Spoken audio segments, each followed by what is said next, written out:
Welcome to the update. I'm Susie Thompson. Optus has revealed 10 times as many customers as first thought were unable to call 000 during its nationwide outage last year.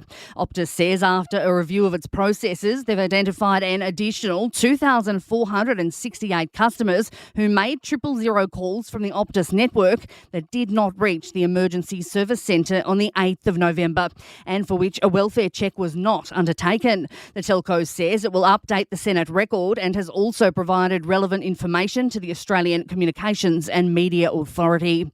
The worst of the food price hikes may be behind us. The cost of red meat is already coming down slowly, and Rabobank's senior food retail analyst Michael Harvey says consumers should get some relief over the next 12 months. We expect the rate of inflation across the food basket to moderate over the course of the next 12 months. But there's always risk to that because a lot will depend on growing conditions locally, and there's still some global risks out there around what's going on with supply chains and commodity markets. So I think we're past the worst of it, and consumers should, expect better food pricing moving forward. Victoria Police believe 2 hit-and-run collisions involving cyclists in the neighbouring Melbourne suburbs of Cheltenham and Beaumaris are linked. Both cyclists suffered serious injuries early yesterday, and one rider aged in his 70s had to undergo surgery. Detective Inspector Scott Dwyer is calling for witnesses. Given the nature of the 2 incidents, we're treating both as being linked at this stage, and we're treating it extremely seriously. These people need to be apprehended as soon as possible before they can hurt someone else. The Nursing Federation is forming a political party starting in Western Australia.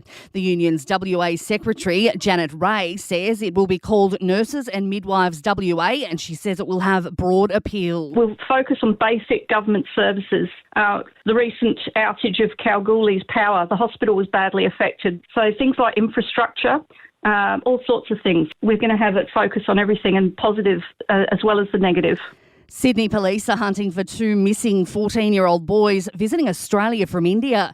Mabindra Pun was last seen leaving a property in Haymarket at lunchtime on Sunday, while Saurabh Pun was last seen at around 6:30 last night at Sydney International Airport. Police say the boys are visiting Australia on a school trip. Sport and entertainment are next. In sport, Novak Djokovic is through to the semi-finals of the Australian Tennis Open after a 4-sets win over America's Taylor Fritz. The world number 1 will next clash with Jannik Sinner, who's still yet to drop a set this tournament in his slick straight-sets win over Andrei Rublev. While in the women's, Coco Gauff and defending champion Aryna Sabalenka have set up a semi-final showdown. And the Socceroos and Uzbekistan have drawn 1-1 in the Asia Cup in Qatar. Martin Boyle booted the goal for Australia. In entertainment news, Oscars nominations are out, and Australia's Margot Robbie has been snubbed for the Best Actress gong for her role in Barbie. Oppenheimer has received 13 nominations, including for Best Picture. It will come up against Barbie, Killers of the Flower Moon and Maestro, along with 6 others. Awards will be handed out on the 10th of March. And that is the latest from the Nova podcast team. We'll see you later on for another update. I'm Susie Thompson.